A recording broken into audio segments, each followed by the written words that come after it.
오늘은 하나됨의 길, 예수의 하강의 영성이란 제목으로 함께 말씀을 나누도록 하겠습니다. 여러분들은 오늘도 주일 예배를 드리면서 사도신경으로 신앙 고백을 하였습니다. 우리가 고백하는 이 사도신경 중에는 거룩한 공예라는 문구가 나옵니다. 이 문구를 보다 정확하게 표현하면 거룩하고 보편적인 교회를 믿습니다, 이런 의미예요. 우리가 믿는 교회는 어떤 유별나거나 특별한 교회가 아니라 성경의 권위에 따라 인정받는 거룩하고 보편적인 교회, 그걸 믿는다는 겁니다. 그래서 공통적, 보편적, 일반적이라는 의미인 카톨릭이라는 용어를 사용합니다. 그러나 현재 카톨릭이라 불리는 천주교는 진정한 의미에서의 카톨릭이 아닙니다. 우리 개신교들이 이들로부터 분리되어 나온 이유가 여러분 무엇입니까? 이는 마치 유대교로부터 기독교가 분리되어 나온 것과 같습니다. 종교개혁이 있기 전 세계는 하나의 교회성을 유지하고 있었습니다. 그러나 지금의 이 카톨릭은 중세 시대를 거치면서 이 보편 교회로서의 순수성과 특성을 상실했습니다. 성경, 곧 하나님의 말씀보다 어느 순간부터 교황의 권위가 교회 최종 권위로 자리매김하면서 크게 엇나가기 시작했습니다. 진리의 말씀에서 벗어나자 온갖 왜곡과 변질이 난무했습니다. 그래 본래 카톨릭 진영에 있었지만 당시 카톨릭의 수많은 부조리와 불의를 간파했던 마르틴 루터를 필두로 교회의 순수성을 위해 종교 개혁자들이 일어났고, 그 영향으로 오늘날의 개신교 진영이 형성되었습니다. 종교 개혁자들은 처음부터 분리하려 한 건 아닙니다. 이들이 몸담고 있던 이 기존의 교회, 즉 오늘날의 이 카톨릭을 변화시키려 무던 애를 썼지만 끝내 개혁을 거부하고 오히려 탄압하는 바람에 분리된 것입니다. 교회 전 역사의 눈으로 보면 오늘날의 카톨릭은 진정한 의미의 카톨릭, 즉 보편교회가 아닙니다. 그러나 아쉽게도 이 좋은 말이 마치 오늘날 한 이단이 신천지, 즉 새하늘과 새 땅이라는 개념을 잘못 점유하여 부정적으로 여겨지는 것처럼 카톨릭이라는 말 또한 부정적으로 여겨서 교회에서 쓰질 않습니다. 여러분, 교회에서 카톨릭을 쓰는 교회 있나요? 또 신천지라는 용어 쓰는 교회 있나요? 안 씁니다. 이런 현상은 역으로 개신교 교회에 심각한 피해를 주었습니다. 신천지, 새하늘과 새 땅이라는 카톨릭이라는 말 그 자체는 얼마나 중요하고 좋은 의미인지 모릅니다. 그러나 개신교회에서 이 용어들은 쓰지 않는, 또 부정적으로 쓰임받는 아주 죽은 사용어가 되어버렸습니다. 제가 아는 교회는 신천지 때문에 수십 년 동안 사용하던 교회 이름까지 바꿔야 했습니다. 수십 년 전에 세워진 교회인데 이름까지 바꿔야 했습니다. 이유는 신천지의 이름과 너무 흡사해서 바꿨습니다. 제가 얘기하면 아는 교회예요. 이보다 우리에게 커다란 피해를 준 것이 없습니다. 개신교 진영이야말로 참된 교회로서의 순수성과 특성을 가지고 있기에 하나의 보편적인 교회, 진정한 의미에서 카톨릭 교회입니다. 그러나 이 단어를 공공연하게 사용하지 못하다 보니 개신교 진영은 교회의 순수성과 특성은 있지만 이상하게 교회들이 서로 하나 되지 못하는 일들이 일어났습니다. 여러분, 지금도 천주교는 하나의 교구를 가지고 있죠. 그렇죠? 전 세계가 교황을 중심으로. 근데 개신교 진영은 다 쪼가리 나눠져서 어때요? 경쟁하듯 분열되어 갖고 네 교회 내 교회라고 하는 아주 그릇된 교회상이 자리 잡혀 있어요. 여러분, 우리는 하나예요. 근데 하나라고 생각을 잘 못하는 거예요. 네 교회 내 교회, 네 어느 교회 다니냐, 네 교회 내 교회라는 경쟁하고 막 이런. 카톨릭 진영의 교리의 순수성을 잃어버린 것 못지않게 이 개신교 진영에 하나 되지 못함은 교회 전체에 얼마나 큰 폐해를 끼치는 건지 모릅니다. 여러분, 우리 경쟁하면 됩니까? 이게 우리 교회입니까? 주님의 교회입니까? 주님의 교회 아닙니까? 이런 것들이 이미 다 깨져버렸어요. 개신교 진영 안에. 이건 엄청난 피해입니다. 엄청난 아주 우리에게 아픔입니다. 이런 애석한 상황을 회복할 수 있는 길은 크게 두 가지죠. 하나는 성경, 곧 하나님의 말씀으로 돌아가는 것입니다. 그래야 성경 곧 하나님의 말씀 중 중요하고 본질적인 말씀에 하나 되도록 끊임없이 개혁해 가는 겁니다. 말씀으로 하나 되는, 말씀 안에서 중요한 부분에 대해서는 하나가 되는 그런 일들을 계속해서 해 나가야 되는데 이거 뭐 쉬운 거 아닙니다. 또 하나는 제 아무리 말씀에 있어서 서로 통한다 하더라도 우리의 마음이 예수의 마음이 아닌 인간적인 욕심이나 헛된 소망에 사로잡혀 있다면 하나 될 수가 없습니다. 우리는 예수의 마음으로 끊임없이 갱신돼서 하나를 이루어야 하는 거죠. 근데 이게 보통 어려운 게 아니에요. 우리 지난주 교회는 한 마음과 한 뜻, 한 생각으로 하나 되는 것이 중요한데 누구를 기준으로 하나 될 것이냐, 이 부분을 다뤘습니다. 교회는 하나됨을 추구하되 어떤 특정 인물이나 이상을 중심으로 하나 되는 것이 아닙니다. 교회는 오직 예수 그리스도를 중심으로 예수의 마음과 말씀으로 하나 되어야 합니다. 예수 안에서 우리는 언제나 서로 통해야 합니다. 그런데 교회는 예수를 중심으로 하나 되어야 함에도 또 이를 잘 알면서도 왜 그토록 하나됨을 이루지 못하는 것일까요? 믿음이 없어서일까요? 아니면 은혜가 없어서일까요? 아닙니다. 믿음도 다 있잖아요. 여러분, 믿음도 다 있는데, 은혜도 다 있는데 이게 왜 하나 되질 못하는 걸까? 문제는 믿음만, 은혜만 있는 것이 아니기 때문에 그래요. 우리는 예수의 마음만 품는 것이 아닌 다른 마음도 품고 있습니다. 예수의 마음이 우리의 마음을 지배적으로 다스리지 못하면 우리는 언제든 우리 마음대로, 우리 마음 내키는 대로 살기를 잘합니다. 그러기에 무엇보다 예수를 알아야 하고 예수의 마음을 품어야 하고 예수의 삶을 따라가는데 자신을 드려야 합니다. 그때 예수 안에서 서로 하나 되는 놀라운 연합의 은혜를 누릴 수 있을 줄 믿습니다. 오늘은 예수님께서 보여주신 놀라운 신적 겸손을 살펴보고자 합니다. 예수님의 겸손을 통해 우리가 어떻게 하나 될 수 있는지, 우리가 가야 될 길은 어떤 길인지 깨닫는 그런 복된 시간이 되기를 주님의 이름으로 축원합니다. 사도 바울은 5절에서 너희 안에 이 마음을 품으라, 곧 그리스도 예수의 마음이니 하면서 예수의 마음이 어떠한지를 소개하고 있습니다. 여러분, 먼저 6절을 같이 한번 읽어볼까요? 시작.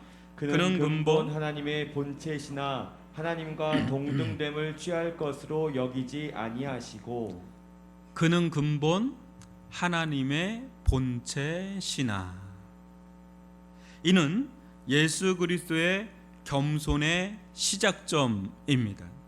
겸손은 본래의 모습을 낮출 때 어울리는 말이지요.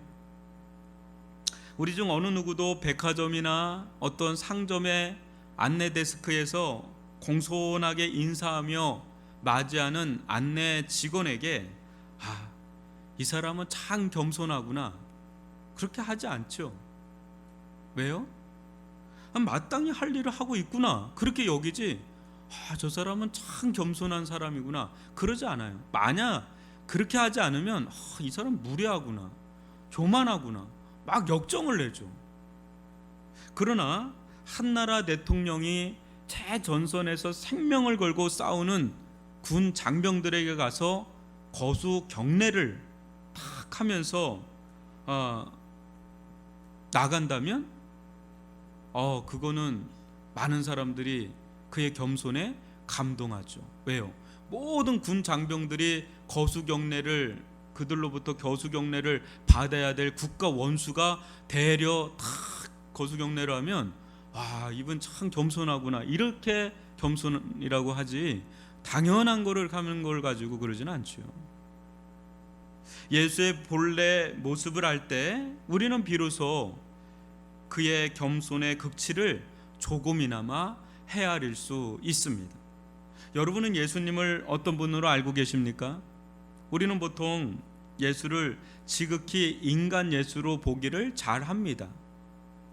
그러나 예수는 인간 예수이기 이전에 신성을 가지신 완전하신 하나님 그 자체이십니다. 성경은 예수님의 신성에 대해 수없이 계시하고 선포합니다. 요한복음 1장 3절로 1절로 3절과 14절로 교독으로 읽어봅니다. 태초에 말씀이 계시니라. 이 말씀이 하나님과 함께 계셨으니 이 말씀은 곧 하나님이시니라. 그가 태초에 하나님과 함께 계셨고 만물이 그로 말미암아 지은 바 되었으니 지은 것이 하나도 그가 없이는 된 것이 없느니라. 말씀이 육신이 되어 우리 가운데 거하심에 우리가 그의 영광을 보니 아버지의 독생자의 영광이요 은혜와 진리가 충만하더라. 아멘. 천지가 창조되기 전 영원 가운데 존재하고 계셨던 말씀이 곧 예수 그리스도이십니다. 예수 그리스도는 창조의 하나님으로 세상 모든 만물이 그가 없이는 지음받지 않은 것이 하나도 없습니다. 예수 그리스도는 영원 속에선 말씀으로 존재하셨다가 시간 속에선 우리와 같은 육신의 몸으로 존재하셨습니다. 그리하여 예수께서 세상에 오셨을 때 사람들은 그의 겉모습으로 인해 본래 모습을 보지 못했습니다. 심지어는 수많은 말씀과 기적, 이적을 보여줘도 눈가기가 가리워져 예수의 하나님 되심을 깨닫질 못했습니다. 함께 동고동락하던 제자들마저도 예수님에 대해 늘 긴가민가하였습니다.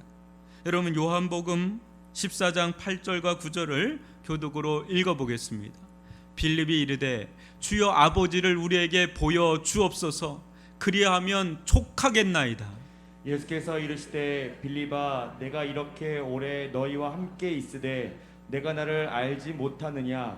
나를 본 자는 아버지를 보았거늘 어찌하여 아버지를 보이나 하느냐?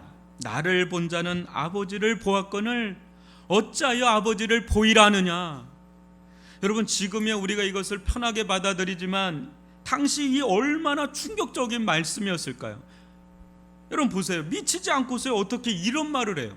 어떻게 모세도 보지 못했던, 모세도 하나님의 등만 봤는데 또 감히 자기를 보면 하나님 아버지를 본 거라고 어찌 감히 그런 말을 할 수 있겠어요?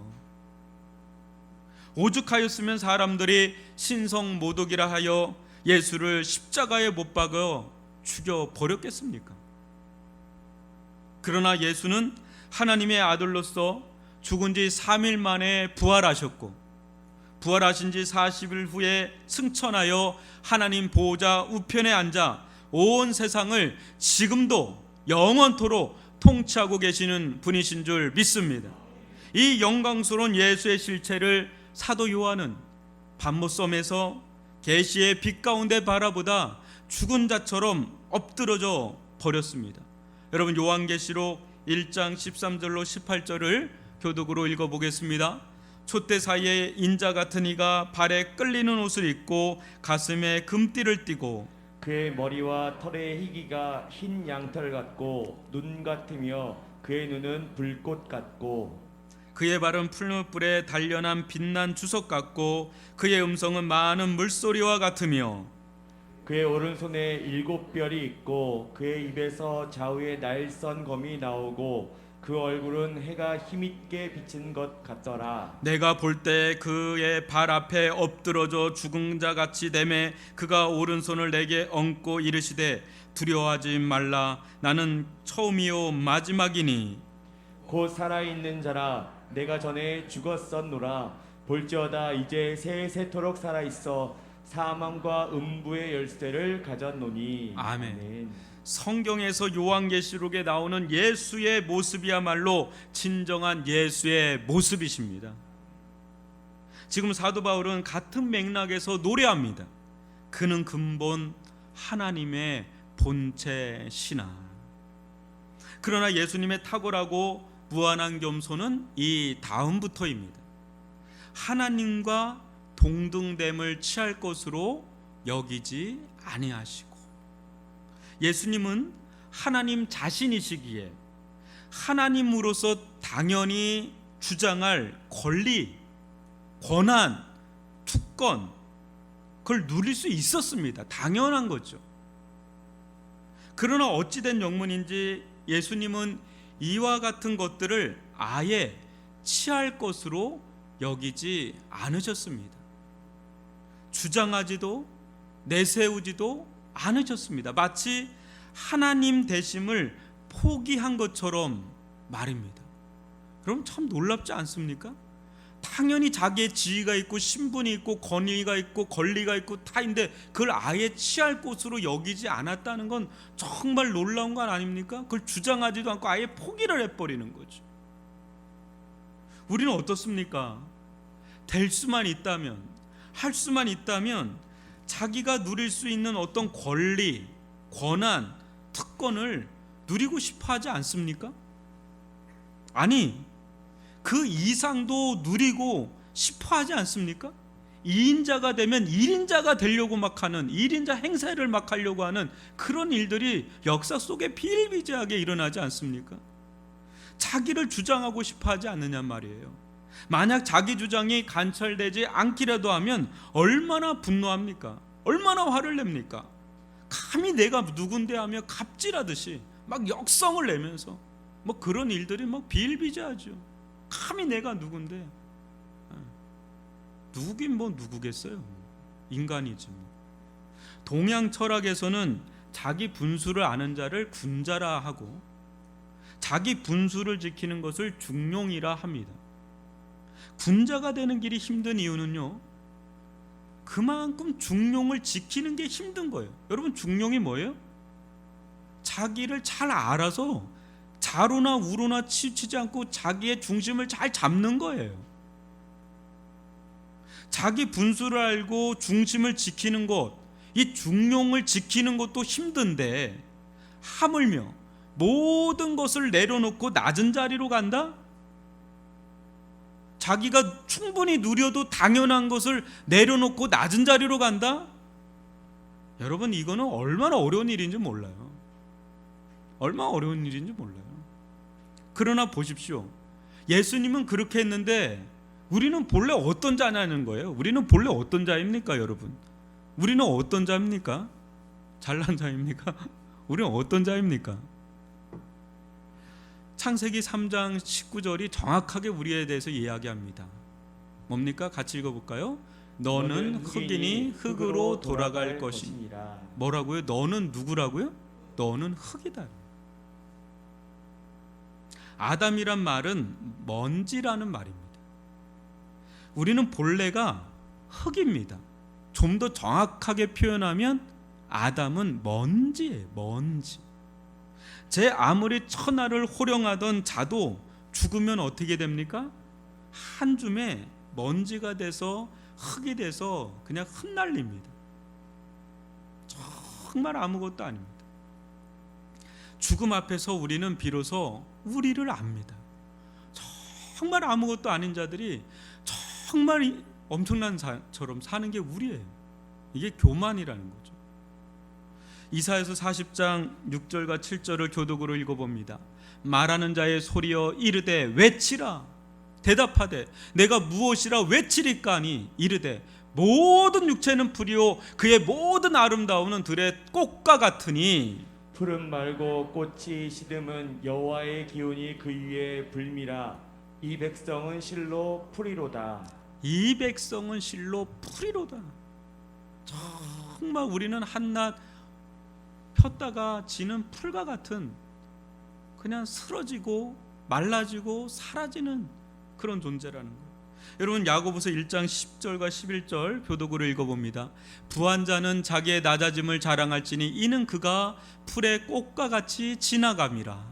해가 돋고 뜨거운 바람이 불어 풀을 말리면 꽃이 떨어져 그 모양의 아름다움이 없어지나니 부한 자도 그 행한 일에 이와 같이 쇠잔하리라. 아멘. 여러분, 우리는 가난한 자든 부한 자든 우리 인생은 들의 풀과 같고 꽃과 같은 자들입니다. 우리는 잠시 세상 살다 얼마 지나지 않아 곧 지나갈 자들입니다. 많으면 80, 더 오래 살면 100세. 긴 시간 같지만 또 긴 시간이 아니에요. 주님의 해가 떠올라 우리를 오라 부르시면 우리는 하던 모든 일들을 내려놓고 가야 할 자들이에요. 점점 세잔해가는 육신을 부여잡고 우리는 깨달아야 합니다. 내가 누구인지, 우리가 누구인지 말입니다. 만약 자기가 마치 이 세상의 중심인 양 하나님이라도 된 마냥 자기 분수 이상을 주장한다면 하나님 보시기에 그거는 얼마나 우습겠습니까? 전문 용어로 그게 꼴값도 한다는 거. 꼴값이라는 말이 뭐예요? 자기 값을 못하고 있는 거예요. 우리 값이 뭔데요? 우리는 흙이요 먼지예요. 정말 아무것도 아닌 자가 마치 하나님이라도 된 마냥, 세상의 중심이라도 된 마냥 한다면 이게 얼마나 우스꽝스러운 겁니까? 예수님은 마땅히 누려도 될 것마저 포기하셨습니다. 이것을 주권 포기라 부릅니다. 주님을 따르는 자들은 자신이 당연히 누릴 수 있는 권리가 있겠죠. 권한이 있죠. 특권이 있겠죠. 그것도 때로는 내려놓을 줄 알아야 합니다. 포기할 줄 알아야 합니다. 이것이 겸손의 첫 걸음입니다. 그런데 예수님은 하나님 대심으로 당연히 누려야 할 것들을 다 포기하고 한 단계 더 나아갑니다. 무엇입니까? 7절을 다 같이 읽어볼까요? 시작. 오히려 자기를 비워 종의 형체를 가지사 사람들과 같이 되셨고. 며칠 전 제 둘째 아들이 친구하고 신나서 집에 무엇인가 하나를 들고 왔습니다. 올챙이입니다. 주 안에 있는 그것을 작은 통에 넣고 자기가 이걸로 기를 거라고 막 신나서 막 이거라고 뭐 거기다 뭐 풀도 넣고 뭐 돌도 넣고 막 이걸 키워요. 근데 이게 자라더니 조그마한 청개구리 같은 게 조그만하게 나오더라고. 근데 우리 아내가 우리 주한에게 하는 얘기가 이게 들리는 거예요. 방 안에 있는데, 주한아, 이거 놔주면 안 되겠니? 개구리가 너무 작은 데 있어서 막 빠져나오려고 하는데 너무 불쌍하지 않니? 좀 놔주면 안 되겠니? 막 이런 얘기가 막 들리는 거예요. 그때 제 마음 가운데 쓱 스치는 게, 야, 우리가 이 개구리를 잡을 권한이 있나? 개구리에게 이렇게 함부로 할 권한이 있나라는 생각이 스치면서 동시에 주한이 보고 네가 개구리가 돼봐라, 이런 마음이 이렇게 드는 거예요. 이게 얼마나 힘든 거를 개구리한테 그렇게 하는 거 아닙니까? 우리가 개구리가 된다면 어떨까? 끔찍하다는 생각밖에 들지 않더라고요. 사랑하는 성도 여러분, 예수님은 우리가 개구리가 되는 것보다 비교 불가의 불가능한 일을 행하신 겁니다. 왜 그렇습니까? 개구리나 우리나 하나님께서 보실 때는 다 그냥 피조물이잖아요. 창조된 피조물이잖아요. 피조물인 우리가 개구리가 되는 것도 불가능하지만 설령 가능하더라도 어떻습니까? 그런 일을 절대 하고 싶지 않을 겁니다. 아니, 이 좋은 사람의 몸이 얼마나 좋은데 개구리가 되겠어요? 개미가 되겠어요? 나는 죽었다 깨나도 그거 되고 싶진 않아요. 1000만억 만만억을 줘도 여러분 개구리가 되어 살라고 그러면 되고 싶겠습니까? 아마 여러분들 중에 아무도 미치지 않고서 그런 사람 없을 거예요. 얼마나 끔찍합니까? 여러분, 무슨 동화책에서나 나올 법한 이야기를 제가 하는 거예요. 동화책 보면 개구리 왕자 나오잖아요. 이렇게 개구리 왕인데 뭐 이렇게 됐다. 그건 동화책에서나 나올 법한 이야기를 지금 하는 거예요. 그런데 말도 안 되는 거죠, 그죠? 그런 말도 안 되는 이야기입니다, 그건. 그런데 하나님은 더 말이 안 되는 일을 행하신 것이죠. 이는 능력의 문제가 아니라 마음의 문제죠. 왜 굳이 그럴 필요가 있느냐는 것입니다. 우리가 개구리가 된다면 개구리 편에서는 감사할 수 있을지 모르지만 우리 편에서는 왜 굳이 그럴 필요가 있느냐 하는 것입니다. 시간과 공간과 물질의 모든 영역에서 초월해 계신 완전한 자유자이신 하나님께서 코로나19와 같은 눈에 보이지 않는 바이러스 하나만으로도 꼼짝 못하는 인간이 되실 이유가 있냐 말이에요. 그럴 이유가 있냐 말이에요. 하나님 편에서는 얼마나 불편하고 답답하겠어요. 우리가 개구리 되면 되게 불편하겠지 하지만 하나님은 우리 편 되는 건 더 불편해요. 우리는 시간과 공간과 연약함과 물질과 이런 거에 다 갇혀 이렇게 사는데 하나님은 거기 완전 초월해 계신 분이 전능하신 분인데 못하러 우리와 같은 몸으로 내려오시냔 말이에요. 말도 안 되는 일이죠. 더군다나 우리가 원합니까? 세상이 주여 어서 오시옵소서, 우리와 같은 몸으로 오시옵소서, 그러면 당신을 경배하겠나이다, 이런 사람이 누가 있겠어요? 아무도 없죠. 기다리는 사람이. 왜 했느냐 이거예요. 여하튼 예수님은 하나님과 동등된 것을 포기할 뿐 아니라 나아가 자기를 완전히 비웠습니다. 비운 그 자리에 인간의 몸을 취하셨습니다. 자기를 비우고 다른 것으로 채우는 것, 그것도 이전에 자기와는 비교도 되지 않는 것으로 채우는 것, 이것을 인카네이션, 성육신이라 부르면서 이것이 예수 그리스도의 두 번째 겸손의 걸음입니다. 첫 번째는 뭐예요? 자기를 포기한 거죠. 두 번째는 뭐예요? 자기를 비우고 더 낮은 존재로 자기를 취하신 거예요. 이게 예수의 겸손입니다. 기독교의 겸손은 단순히 자기를 비우는 데서 끝나지 않습니다. 자기를 비하하는 대로 나아갑니다. 자기 비하는 본래의 자기를 비움과 동시에 본래 자기가 아닌 다른 것으로 채우고 취하는 것입니다. 본래 나는 이 정도 수준인데 그걸 비하하는 거예요. 나를 비웠을 뿐 아니라 더 낮은 자리로 취하는 거예요. 그런데 그 길이 상승의 길이 아니라 하강의 길입니다. 우리는 될 수만 있다면 저 높은 곳을 향하려 하지 않습니까? 더 많은 것을 얻으려 하지 않습니까? 결국 그렇게 해서 얻으려고 하는 궁극적인 목적이 무엇입니까? 여러분, 우리가 더 높은 곳을 향하여, 더 많은 것을 향하여 가는 목적이 있잖아요. 결국 우리가 올라가려고 하는, 결국 우리의 삶의 목적이 있잖아요. 그게 뭡니까 그게? 그것은 하나님도 아닌 자가 하나님같이 되려고 하는 욕구 아닙니까? 결국은 그거 아닙니까? 한번 파고 들어가면 그겁니다. 이 모습은 교회 내에서도 비일비재하게 일어납니다. 교회 다니는 많은 이들이 결국 원하는 것은 무엇일까요? 정말 하나님을 원하십니까? 정말 예수 그리스도를 원하십니까?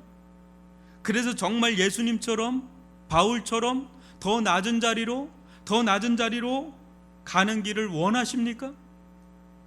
아님 하나님의 힘을 덧입어서 될 수만 있다면, 할 수만 있다면 세상에서나 교회에서나 성공하고 싶은 것 아닐까요? 세상 영광을 취하고 싶은 것 아닙니까? 자유롭습니까? 그리하여 더 높은 자리, 더 많은 것을 취하는 자리로 가고 싶은 것 아닙니까? 저 같은 목회자들도 마찬가지입니다. 정말 예수님처럼 더 낮은 자리로 가기보다 될 수만 있다면, 할 수만 있다면 더 많은 명성, 인정, 대우, 박수갈채를 받고 싶은 유혹이 있습니다. 여러분들에게 던지기 전에 저에게 던지는 아주 뼈아픈 말씀들이에요. 상승의 욕망이 얼마나 강한지 모릅니다, 우리 가운데. 포기하기보다는 주장하길 잘하죠. 비우기보다는 채우길 잘하죠. 낮아지기보다는 높아지려 하죠. 그때 교회에서도, 우리 모습에서도 여러분, 친정한 예수의 모습이 사라지고 변질된 예수의 모습이 전염병처럼 퍼집니다. 세상과 다를 바 없는 교회의 모습이라는 얘기를 우리가 한두 번 듣는 게 아니지 않습니까? 한국 기독교가 예수의 그 겸손의 영성을 따라가는 것이 아니라 아주 교묘하게 포장된 상승의 영성을 따라가는 이 목회자들부터가 그런 마음이 가득해서 산골이나 이런 데 안 가려고 해요. 농어촌 이런 데 안 가려고 해요. 개척 같은 거 안 하려고 한단 말이에요. 왜? 높아지고자 하는 마음이 있으니까. 부중교회 안 가려고 한단 말이에요. 편하게 인정받고 대우받는 데 가고 싶어요. 저도 그래요. 그게 우리의 마음이에요. 사랑하는 성도 여러분, 비우시길 바랍니다. 어렵죠? 비운다는 거 어렵죠. 그리고 채우되 더 낮은 자리에 계신 분들과 함께 할 수 있는 자들로 자신을 채울 수 있기를 바랍니다. 좀 높아지면 또 높은 사람들하고 어울리려고 채우는 게 아니라 저 아래 낮은 사람들과 어울릴 수 있는 사람들이 되어져 가는 거, 그게 우리가 가야 될 길이라는 거예요. 아울러 교회에서나 사회에서도 대우받는 연회장처럼 그런 자리가 아닌, 될 수만 있다면 굳은 자리, 아무도 하고 싶지 않은 종의 자리로 내려가 섬김의 길로 갈 수 있기를 바랍니다. 어렵죠. 힘들죠. 가고 싶지 않죠. 근데 그곳에 예수님이 계십니다. 여러분, 예수님은 높은 자리에 안 계세요. 절대. 예수님은 낮은 자리에 계세요. 그리고 그 일을 섬길 때 마르다처럼 원망하고 불평하기보다 그 낮은 자리에 계신 예수님을 발견해 따라가기를 주님의 이름으로 축원합니다. 여러분, 마지막 8절을 보실까요? 같이 한번 읽어봅니다. 시작. 사람의 모양으로 나타나사 자기를 낮추시고 죽기까지 복종하셨으니 곧 십자가에 죽으심이라. 예수님은 겸손의 끝자락을 보여주시죠. 하나님과 동등됨을 포기하시고 한없이 유약한 인간의 몸을 취하신 것도 모자라서 인간인 우리를 위해 십자가에 죽기까지 자신을 종 중에 상종으로 완전 낮추셨습니다. 더 이상 낮출 수 없는 수준까지 완전히 낮춘 겸손, 그것을 우리에게 보여주십니다. 여러분, 우리는 같은 사람을 위해서도 자신을 잘 내어주지 못하지 않습니까? 우리가 얼마나 자기를 사랑합니까? 우리가 얼마나 자기 중심적입니까? 다른 이들이 나를 위해 살아주면 주었지, 내 인생 손해 보면서까지, 내 인생 희생해 가면서까지 누구를 위해 살고자, 아니 죽을 수 있느냐 말이에요. 이거는요, 자기 힘으로는 불가능한 일이에요. 우리 힘으로는 불가능한 일입니다. 하물며 개구리나 개미를 위해서 자기 생명을 내어둘 자가 어디 있어요? 미치광이가 아니선, 정신 이상자가 아니고선 누가 개미를 위해서, 개구리를 위해서 자기 목숨을 내어줄 자가 누가 있겠어요? 말도 안. 자기 자녀를 위해서면 또 혹 모를까? 그런데 더 말이 안 되는 일이 일어난 것이죠. 우리는 어떤 자라고요? 우리는 먼지잖아요. 흙이잖아요. 아무것도 아니잖아요. 죽으면 아무것도 아닌 자예요. 더 심해요. 우리는 어떤 자예요? 죄 많은 자잖아요. 온통 죄덩어리지 않습니까? 이런 우리들을 위해서 예수님께서 더 이상 보여줄 수 없는 완전한 겸손을 보여주셨습니다. 그것은 우리의 몸으로 오셨고, 우리의 몸으로 오신 걸 넘어서 자신의 생명을 우리를 위해서 십자가에 죽기까지 자신을 내어준 완전한 그 겸손. 여러분, 이게 복음이고, 이게 성육신의 복음이고, 이게 십자가의 복음의 능력인 줄 믿습니다. 첫 아담은 끝없이 높아지고 높아지려는 상승의 영성으로 충만했습니다. 하나님같이 되고자 하는 영성으로 가득했습니다.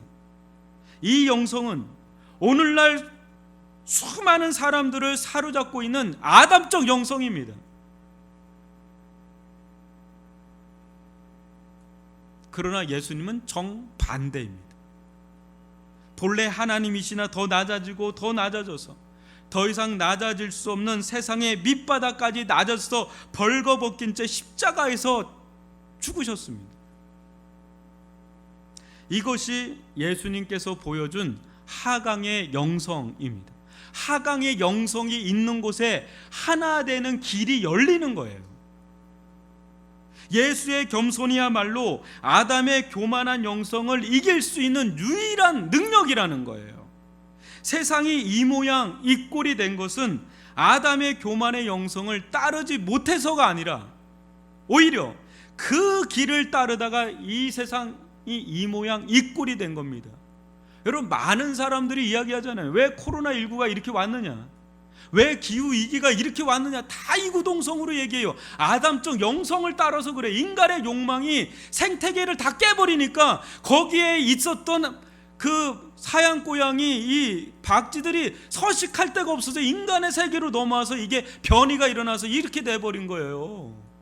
아담적 영성이 이렇게 인간을, 또 자연의 위기가 왜 이렇게 오는지, 여러분, 산업혁명 200년 동안 이게 진행된 겁니다. 1도씩이 막 올라가고 있는 이게 엄청 심각한 거예요. 아담적 영성은 마지막에 뭐예요? 끝없는 추락이에요. 아담은 원래 존귀한 자였는데 하나님같이 되려다가 하다가 완전히 곤두박질 치잖아요. 추락하는 건 날개도 없어요. 사랑하는 성도 여러분, 절대 아담적 영성의 길을 가지 마시길 바랍니다. 그 길은 살 길이 아니라 그 길은 망하는 길이에요. 세상이 그 길을 못 가서 망하는 게 아니라 그 길을 가서 망하는 거예요. 근데 너도 나도 그냥 올라가려고 하니까 우리는 거기 가려고 막 하나님도 이용하면서, 하나님을 이용하면서 거기 올라가려고 하는데 그러면 다 끝나는 겁니다. 요한계시록은 그렇게 해서 끝나는 거예요. 명심하십시오. 왜 코로나19를 줬는지 우리가 깨달아야 되는 겁니다. 아담의 영성이 아니라 예수의 하강의 영성, 겸손의 영성을 우리가 돌이키지 않으면 우리는 답이 없어요. 여러분, 우리가 품어야 될 마음은 한없이 낮아지신 예수 그리스도의 겸손의 마음입니다. 그 안에서 하나가 될 수 있어요. 하나님과 우리 사이가 예수님을 중심으로 하나가 되고, 우리와 우리 사이가 서로 하나가 되고, 교회와 세상이 하나 될 수 있는 유일한 대안은 예수 그리스도의 하나는 겸손에서 내려온 거지 다른 데서 온 것이 아닙니다. 우리는 알고 보면 더 낮아질 것도 없는 흙이요 먼지들입니다. 그저 하나님의 은혜로 하나님의 형상을 더듬은 자가 되었을 뿐, 하나님의 은혜로 예수 그리스도의 형상을 더입어 하나님의 자녀요 영광스러운 하나님의 백성이 되었을 뿐, 그 은혜 없으면 정말 우리는 보잘것없는 죄인 중에 상죄인이요 먼지 중에 먼지일 뿐입니다. 사랑하는 성도 여러분, 저도 그렇고 여러분들도 그렇고 우쭐거리지 마시길 바랍니다. 우쭐거리지 말고 살기를 바랍니다. 분수도 모르고 교만하게 살지 않기를 바랍니다. 사람을 기준으로 얘기하는 게 아닙니다. 하나님을 기준으로 사는 것이죠. 그저 저는 아무것도 아닌 마땅히 할 바를 한 무익한 종입니다 라는 겸손한 자세로 사는 저와 여러분이 되기를 주님의 이름으로 축원합니다. 겸손의 길이야말로 이 세상을 이기고 이 세상을 살리는 최고의 능력의 길임을 알고, 주여 우리도 주님의 은혜로 예수님과 같이 겸손의 길을, 아담의 길이 아닌 예수의 길을 따라갈 수 있는 은혜를 베풀어 달라고 강구하는 저와 여러분이 되기를 주님의 이름으로 축원합니다. 기도하겠습니다.